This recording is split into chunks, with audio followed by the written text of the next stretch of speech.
Okay, let's continue where we left off last time. To review, I made a dog pound, which makes sense, is a collection of dogs. We don't know how to make collections yet.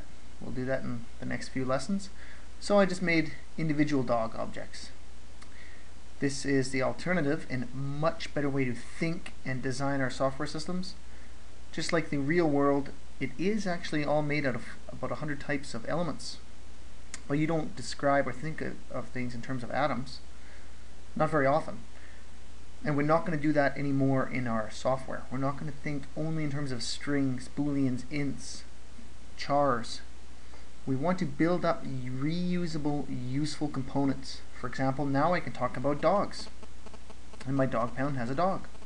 It's very easy to plan this system now and to make money from it and think about it. Okay, I can ask my dog pound how much my dogs weigh. And it would do that by asking each individual dog, how much do you weigh?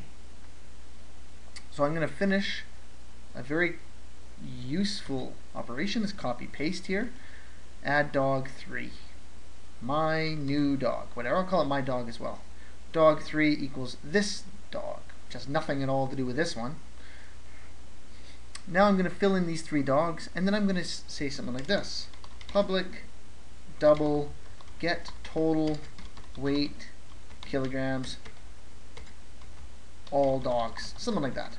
And it's going to return, okay, let's see, dog 1 has a get weight kilogram method.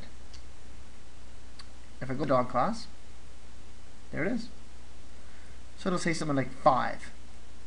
I'm going to add that to copy paste dog 2 plus copy paste dog 3. Those 3 will get added up, I'll get a new double, and it'll get returned.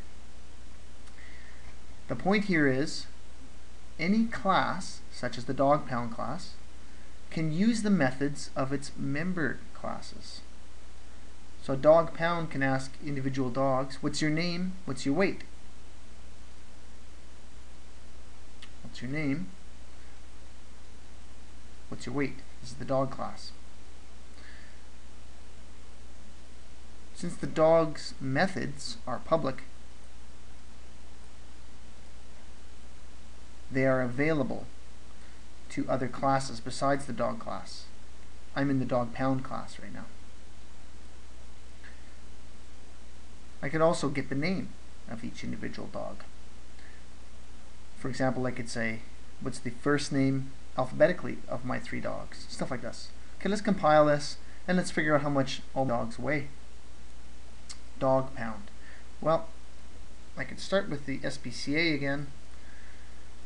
And before I can add dog 1, dog 2, dog 3, they have to exist.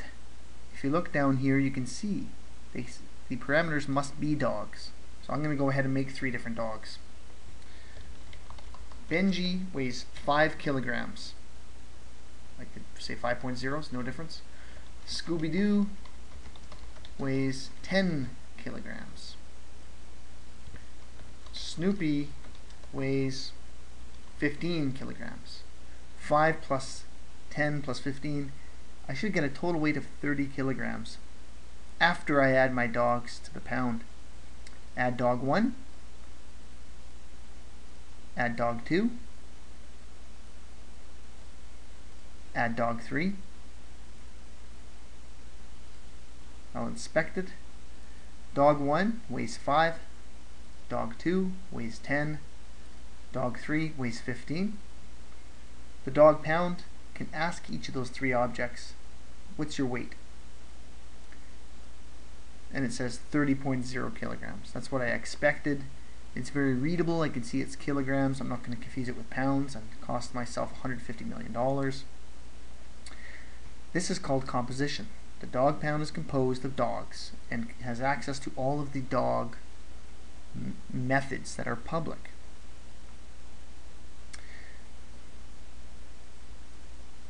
That's the method calls.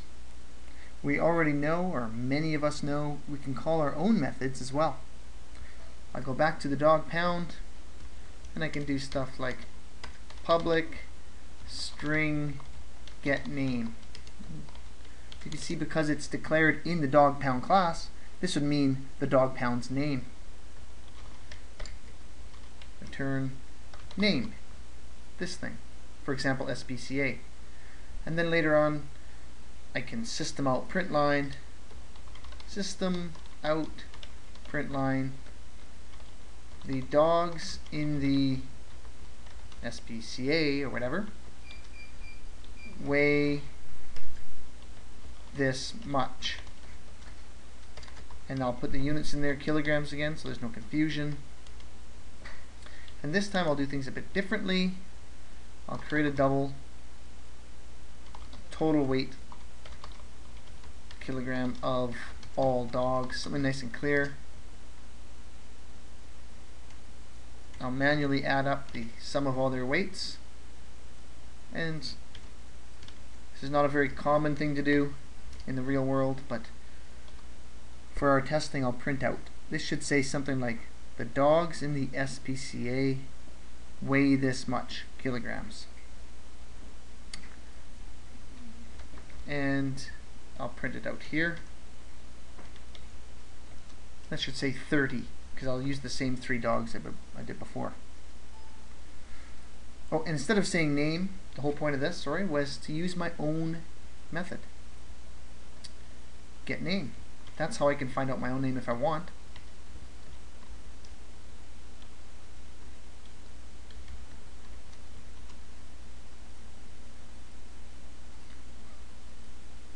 Okay, my dog pound's name is SPCA.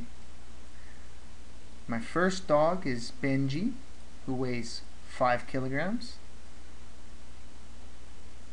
My second dog is Scooby-Doo, who weighs 10 kilograms. My third dog is Snoopy, who weighs 15 kilograms. And I'll have to add them in. The order doesn't matter, so I'll add them in the reverse order now. It doesn't matter.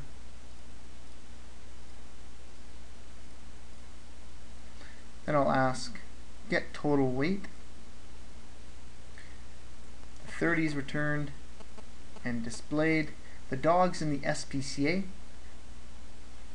weigh this much, and this SPCA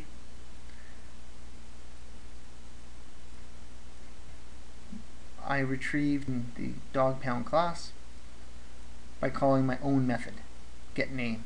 The dog class also has a get name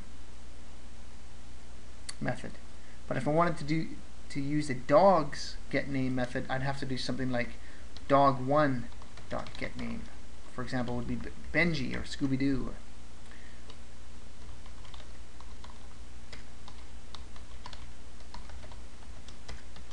Dog1's name is plus dog1 dot get name. If I don't have an object in front of it, a method call is applying to my own class's methods. So it's going to look inside the current class for get name. There it is. There's absolutely no confusion here between the dog pound's get name and, for example, the dog's get name. So let's try this. New dog pound, SPCA, dog1, Benji, 5, dog2, Scooby-Doo, 10, dog3, Snoopy, 15. I'll add them in, dog1, right click, add dog2, left click, dog2, right click, add dog3, left click, dog3, okay. Get total weight.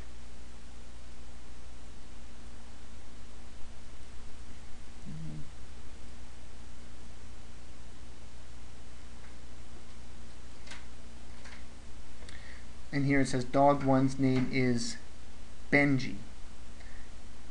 So the SPCA came from plain old get name. Benji came from dog1 dot get name. So you can call your own methods. You can call other objects methods. I can call my own methods. I can call other objects methods. This is composition, and we'll see an elaborate example involving clocks and counting and numbers next.